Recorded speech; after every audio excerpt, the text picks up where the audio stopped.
O de cruz erigiu, belo dia fugiu, como emblema de vergonha e dor.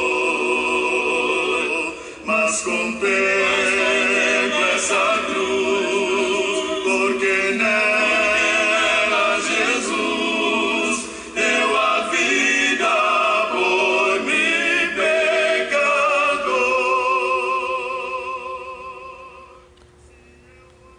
Olá, irmãos e amigos, estamos juntos mais uma vez a fim de meditarmos na Palavra de Deus. Meu nome é Edivaldo. Hoje gostaria de compartilhar mais uma meditação baseada no Evangelho de Marcos, capítulo 14, a partir do verso 32. Assim diz a palavra do Senhor. Então foram para um lugar chamado Getsêmani, e Jesus disse aos seus discípulos: Sentem-se aqui enquanto eu vou orar. Levou consigo Pedro, Tiago e João, e começou a ficar aflito e angustiado. Ele lhes disse: A minha alma está profundamente triste, numa tristeza mortal. Fiquem aqui e vigiem. Indo um pouco mais adiante, prostrou-se e orava para que, se possível, fosse afastada dele aquela hora. E dizia: Abba, Pai, tudo te é possível. Afasta de mim este cálice. Contudo, não seja o que eu quero, mas sim o que tu queres. Então, voltou aos seus discípulos e os encontrou dormindo. Simão, disse ele a Pedro: Você está dormindo? Não pôde vigiar nem por uma hora? Vigiem e orem, para que não caiam em tentação. O espírito está pronto, mas a carne é fraca. Mais uma vez ele se afastou e orou, repetindo as mesmas palavras. Quando voltou, de novo os encontrou dormindo, porque os seus olhos estavam pesados. Eles não sabiam o que lhe dizer. Voltando pela terceira vez, ele lhes disse: Vocês ainda dormem e descansam? Basta, chegou a hora. Eis que o Filho do Homem está sendo entregue nas mãos dos pecadores. Levantem-se e vamos daqui. Aí vem aquele que me trai. O alto preço da salvação se vê na reação de Jesus e se ouve na sua voz. O medo e o terror pelos pecados do mundo tomam conta dele quando a sua hora está chegando. A salvação é pela graça de Deus, não é por esforço humano, mas ela não saiu de graça. Jesus pagou um preço terrível pelos nossos pecados.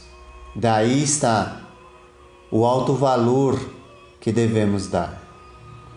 No Getsêmani, Jesus sente uma tristeza profunda pelo sofrimento causado pelo pecado da humanidade que o aguarda. Todo o pecado da humanidade será colocado sobre ele.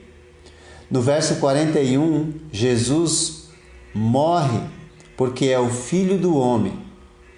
E ele morre porque vai cair nas mãos dos pecadores, que são a causa e objetivo de sua morte. A hora é o momento previsto para o cumprimento do plano divino que providenciaria a salvação para a humanidade pela sua graça, porém, por um alto preço.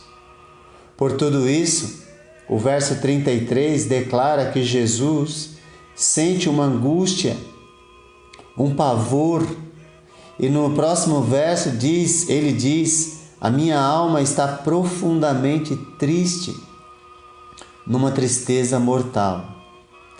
Getsêmani, nesse momento, é lugar de agonia, de aflição, é lugar de pressão, mas é também lugar de salvação,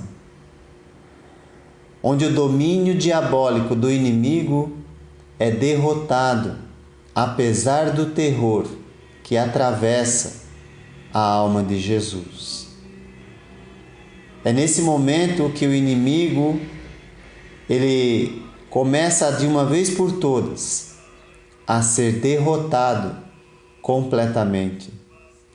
A fraqueza do apoio humano é visto na vida dos apóstolos, que apesar de professarem lealdade e fidelidade até a morte há pouco tempo atrás, Jesus se acha sozinho no momento mais difícil de sua vida. Isso só revela a fraqueza do apoio humano. Com a tarefa de orar e vigiar com Ele, só conseguem dormir. Jesus sabe que assim é a natureza humana. Mesmo com boa vontade, não conseguem, ao menos, vigiar, orar por uma hora que seja. Jesus diz que o espírito está prontíssimo, mas a carne, o corpo é fraco. E o corpo cansado dorme. Foi o que eles fizeram. No verso 40, ficam sem resposta sobre a razão da sua sonolência diante da situação crucial na vida de Jesus. Jesus leva esses 3 discípulos, os mais íntimos dos 12, para servirem de companhia e para testemunharem seu sofrimento emocional e assim compreenderem sua completa obediência a Deus e a necessidade também de que eles sejam completamente obedientes a Deus. O momento mais difícil na vida de Jesus está chegando, mas eles nem percebem. Nas horas difíceis da vida, Jesus nos ensina que o recurso eficaz é a oração, é a intimidade com o Pai. No Getsemane, um tipo de jardim ou bosque ao pé do Monte das Oliveiras, Jesus se prepara para o fim. Getsemane também pode significar lugar de prensar azeitonas. E é justamente isso que está acontecendo com Jesus. Ele está sendo prensado, mas vai sair, graças ao Pai, aquilo que tem de melhor, a salvação para a humanidade. Jesus se prepara para o fim, orando, prostrado no chão, uma postura de devoção, de dependência e de reverência total pelo plano do Pai. Seu pedido centraliza-se na possibilidade de evitar o horror que o separa, que o espera. E ele diz: Pai, tudo te é possível, afasta de mim este cálice. Pois, como diz a Escritura em 2 Coríntios, aos Coríntios 5:21, ele seria feito pecado pelo mundo. Ele se tornaria maldição em nosso lugar, conforme Gálatas 3:10, e experimentaria o abandono do Pai, conforme Marcos 15:34. Ele estava sendo pressionado por todas essas coisas que representavam o cálice que iria beber. Ao chamar Deus de Pai, demonstra sua confiança nele, apesar de estar encarando todo esse sofrimento que o levará à morte. Em tudo que Jesus passou, nunca ordenou ou exigiu nada do Pai, como fazem muitos religiosos hoje em dia. Deixou tudo nas mãos do Pai com confiança, como diz a Escritura em 1 Pedro 2:23. Ele entregava-se àquele que julga retamente. Contudo, ele diz: não seja o que eu quero, mas sim o que tu queres. E aqui nós temos a vitória por meio da oração. sabendo que, independente da situação, o Pai jamais perde o controle. Pois mesmo com a negação do pedido por Deus, ele tinha certeza de poder aguentar tudo nas mãos do Pai. 3 vezes Jesus pede para aquele a quem tudo é possível. Como ser humano, deseja alívio, mas sempre termina com a frase: a sua vontade e não a minha. A resposta negativa por parte do Pai não o impede de continuar fiel a Ele, pois certamente isso é resultado do amor do Pai pela humanidade e também do amor de Jesus pela humanidade. Jesus precisa enfrentar a morte, mas receberá o poder para suportá-la.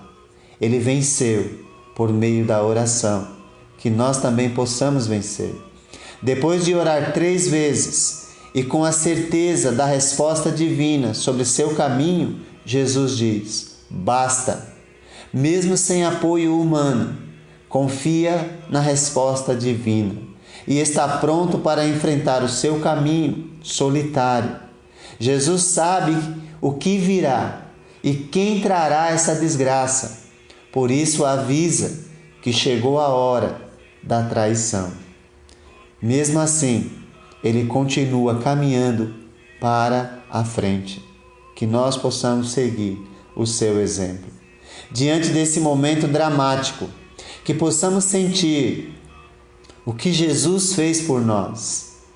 Você entende o preço enorme que ele pagou por nossa salvação? Não despreze tão grande amor. Apesar do horror, Jesus foi obediente para a cruz, a fim de pagar o preço por nossos pecados. Valorize o que o Senhor fez e aceite a salvação da mesma forma que ele aceitou ser seu Salvador, com obediência total ao que Deus te abençoe.